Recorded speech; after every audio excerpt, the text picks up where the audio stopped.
Fritz Gerlich spectacles. Picture you see at the beginning is Holocaust Memorial, Berlin, Germany, in Europe. Fritz Gerlich spectacles by John Roth. As the 21st century unfolds, the Holocaust recedes farther into the past. As something that happened in an earlier century, it may appear to be increasingly distant from us. Nothing, however, could be further from the truth. The genocide happened. It cast shadows upon the earth.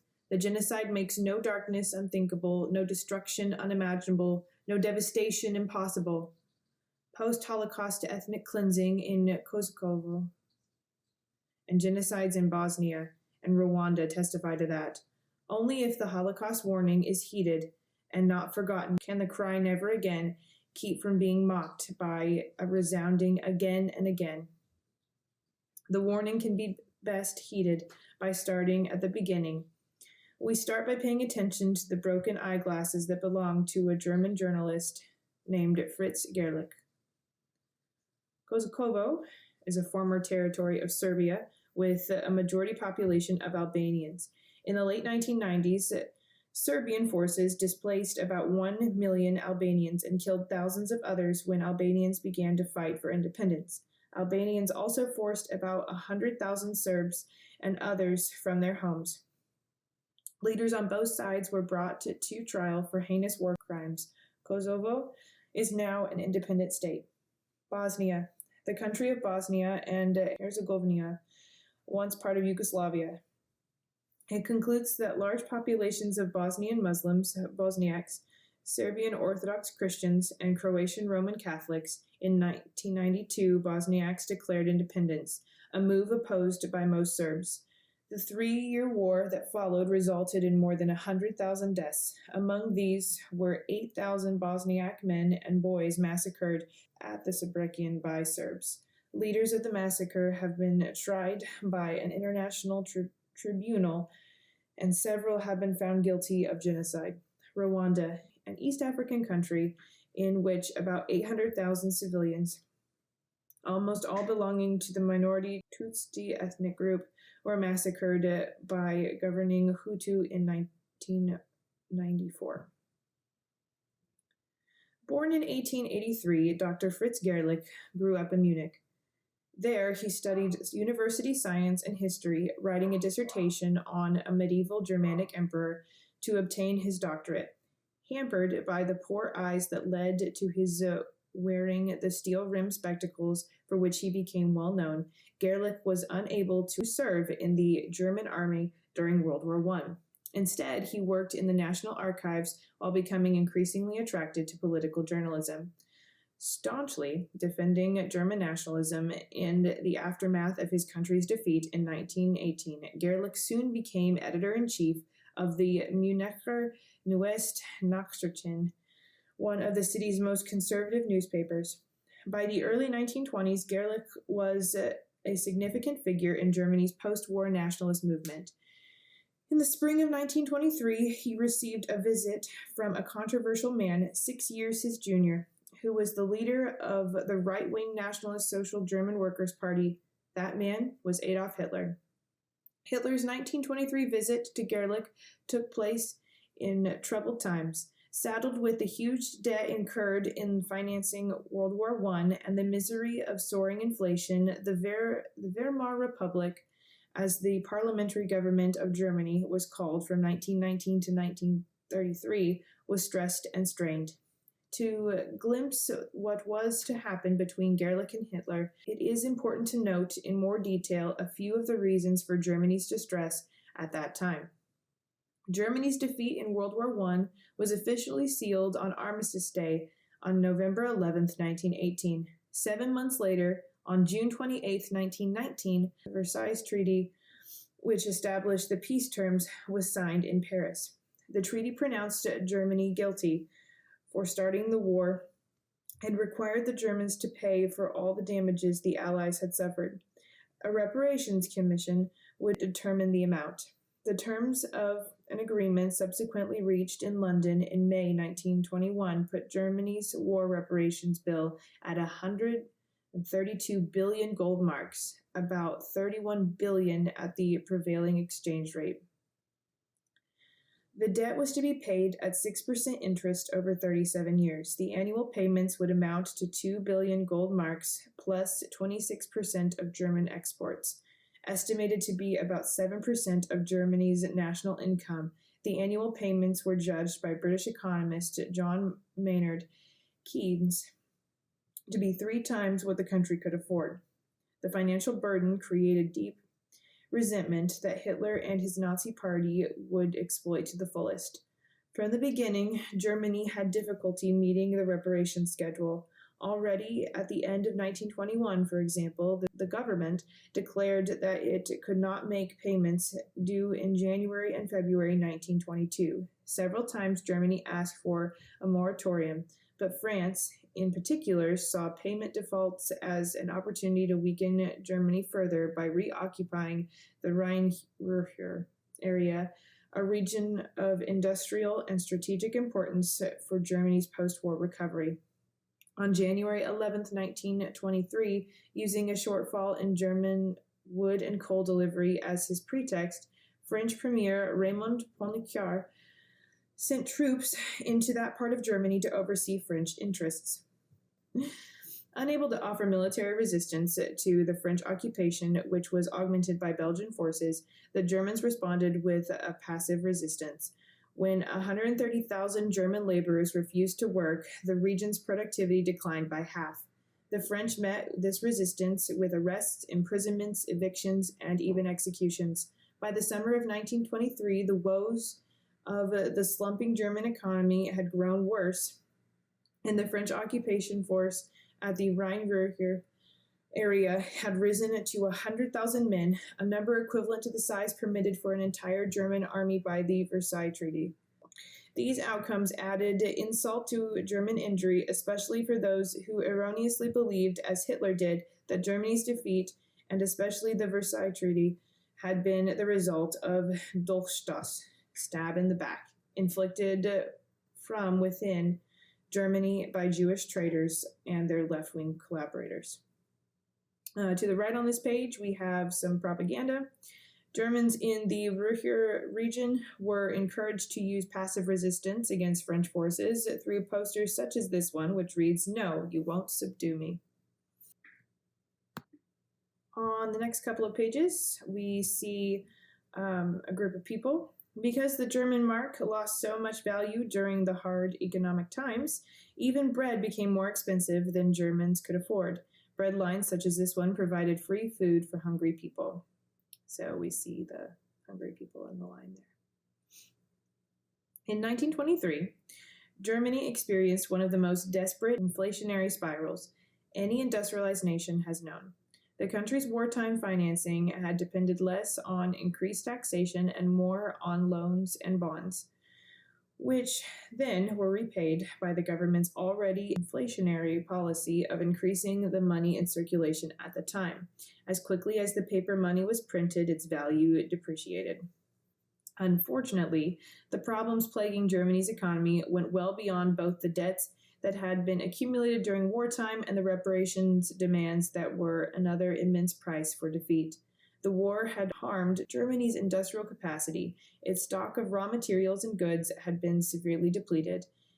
Then there were the high costs of converting the economy from wartime to peacetime operation, a difficulty compounded by Germany's high unemployment. That problem, in turn, was made no easier by the fact that in 1920 Germany still maintained 660,000 soldiers. To meet the provisions of the Versailles Treaty, 560,000 had to be demobilized and then somehow absorbed into the German labor force. That goal could scarcely be accomplished in an economy whose inflationary instability was rapidly destroying confidence in the government. In the early 1920s, $1 was worth 100 marks. In January 1923, the mark fell to 18,000 per dollar. Hyperinflation had replaced inflation. Later in the year, the exchange rate soared to 4.2 billion marks to the dollar. Before the spiral could be brought under control, at the end of 1923, the hyperinflation had ruined millions of ordinary Germans who depended on wages, fixed incomes, or savings that had been carefully accumulated during better times. At the inflation's peak, a liter of milk or a loaf of bread could cost billions of marks. Prices changed not only daily, but during the day as well. Currency held in the morning was worthless by nightfall. Hyperinflation benefited some financial manipulators who obtained huge bank loans, used them to buy businesses or property, and then were able to repay their loans with devalued currency. Most Germans, however, found themselves in dire economic straits, for it was not unusual for them to receive word from their banks indicating that their deposits no longer had any value.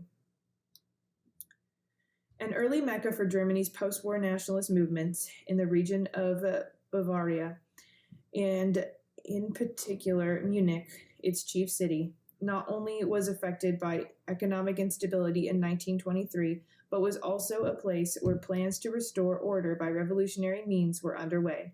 It is likely that such plans led to Hitler's meeting with the bespectacled Fritz Gerlich.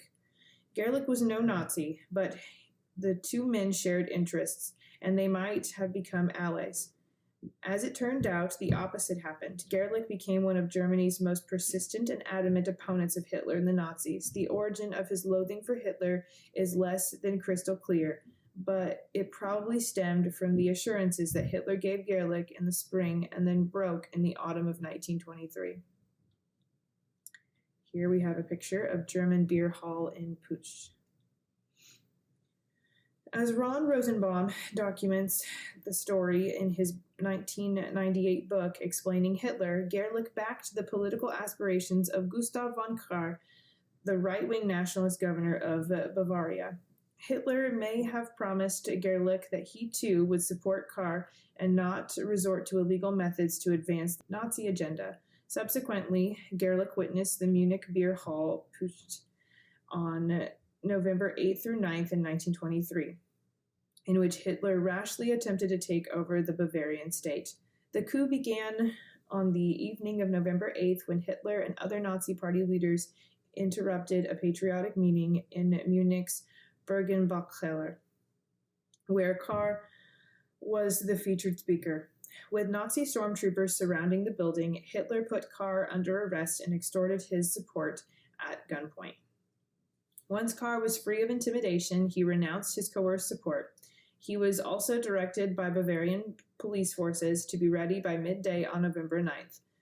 That afternoon, Hitler and other Nazi leaders, including General Erich Ludendorff, a German war hero, and Hermann Göring, an ace fighter pilot who would become a key figure in the Third Reich, advanced toward the Odensplatz.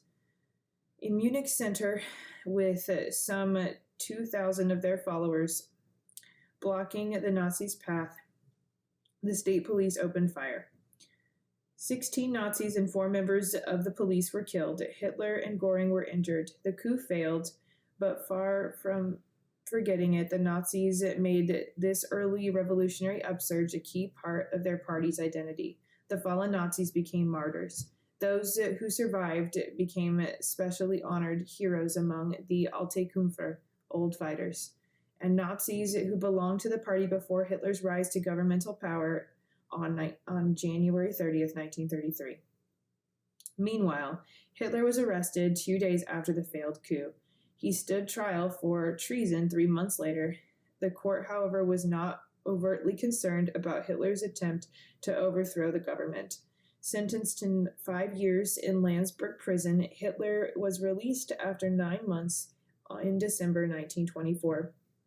He had put his comfortable prison term to good use by starting to write one of the 20th century's most influential books, Mein Kampf, My Struggle, which was published in 1925. By 1933, Mein Kampf had sold more than 1 million copies. The 500th printing took place in 1939, and by 1945, sales had reached 10 million copies. The royalties made Hitler a wealthy man.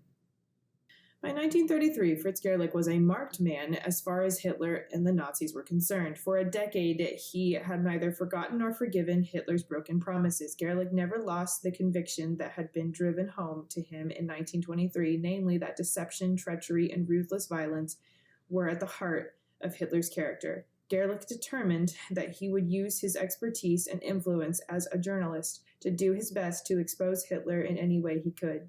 Gerlich was not the only German journalist who opposed Hitler and the Nazi Party during the 1920s and the early 1930s. Even before Gerlich used his pen against Hitler, a group of now largely but undeservedly forgotten editors and reporters at the Munich Post, Martin Grubler, Erhard Ayer, Edmund Goldschlag, and Julius Zerfoss, among them, used a savvy combination of investigative and tabloid styles to expose the Nazis as scandal-ridden, blackmailing, murderous thugs who would stop at nothing to put their racist, anti-Semitic politics into practice. Arguably, the first public voices raised against Hitler, their opposition was from the political left more than from Gerlich's conservative perspective, but their themes and his had much in common. For 12 years, up to and even including Hitler's early days as Germany's chancellor, in the winter of 1933, the Munich Post battled Hitler and the National Socialists in print. Regarding Hitler as a political criminal and the Nazis as a reckless gang, the newspaper portrayed Hitler as controlling every move the Nazis made. The Nazis, the Post journalists typically underscored, were the Hitler Party. Its cartoons lampooned Hitler. Its stories aimed to topple him. The paper exposed murderous blackmail-driven purges within the Nazi Party and denounced Hitler's lie that a socialist stab in the back had brought about Germany's World War I defeat. Post reporters implicated Hitler criminally in the mysterious death of his half-niece, Gerlich Rebal, and they insinuated that Hitler's anti-Semitism was unsuccessfully covering the likelihood that he himself, at least partly Jewish. In The Jews in the Third Reich, a forecast published on December 9, 1931, more than 2 years before Hitler took power, the Post reported that it knew of a secret Nazi plan to deprive Jews of civil rights, confiscate their property, and achieve the final solution of the Jewish question by removing them from German society through slave labor. This picture here says to carry out their final solution, Nazis killed more than 1 million Jews at Auschwitz alone, the largest network of concentration and death camps. In Nazi circles, the Munich Post became known as the Poison Kitchen. Prior to the Nazi takeover in 1933, the Hitler Party tried to silence the Post with libel suits and death threats against its staff. Nevertheless, the newspaper's anti-Nazi resistance continued well into February 1933. The Post continued to publish reports about political murders carried out by Nazis. Among its final anti-Hitler accounts was a 3-part series that valiantly tried to counter what the Post had long regarded as Hitler's most destructive characteristic, his willful fascination of history. The Post foresaw Hitler's aims as disastrous for Germany and the world. Its views, however, did not prevail. Before the 1932-1933 winter had ended, the Post's anti-Hitler reporting was smashed and its courageous journalists imprisoned or killed. While the Munich Post attacked Hitler from the left, Fritz Gerlich and some of his journalistic colleagues became the most ferocious anti-Hitler critics among German conservatives. Moving on his position with the Municher Neues Nachrichten, Gerlich led his own anti-Hitler newspaper, Der Gerade Weg, the Right Way, or the Straight Path, by the mid-1920s. One of the peaks of Gerlich's mounting hatred of Hitler was Der Gerade Weg's sensational attack against him on July 17, 1932. Gerlich's paper featured a racially provocative photocomposite image that aimed to assassinate Hitler's character. It suggested that Hitler had married a black woman. Headlining this wedding picture were provocative words that asked, "Does Hitler have Mongolian blood?" At the heart and soul of Hitler's political creed stood the ideal of racial purity. Above all else, German or so-called Aryan blood must be kept vital and strong. Taking this ideology to be the fraud it was, Gerlich went for the jugular by spreading the impression that Hitler, the champion of pure blood, was not only a lying hypocrite, but an aspiring German leader whose character and political ambitions were rotten to the core. No one went further than Gerlich to state publicly that others may have suspected, namely that Hitler's appearance was scarcely like the Nordic ideal about which he could wax so eloquent. In the article that Gerlich wrote to accompany the photo montage and its scathing headline, he brilliantly used satire to argue, in particular, that Hitler's nose could not stand the scrutiny of racial science that Nazism advocated. Putting Hitler's nose on trial, Gerlich's article continued that Hitler miserably failed his own racial test. Gerlich's attack on Hitler's physiognomy, moreover, went more than skin deep, persistently using the Nazis' own imagery against Hitler. Gerlich contended, ironically, that there could be nothing truly German about Hitler because blood, according to Nazi ideology, was a matter of spirit as well as the key element of physical life. In Gerlich's view, Hitler's theories and political practices, despotic and corrupt at once, were profoundly at odds with the highest Germanic ideals. Hitler was not pleased.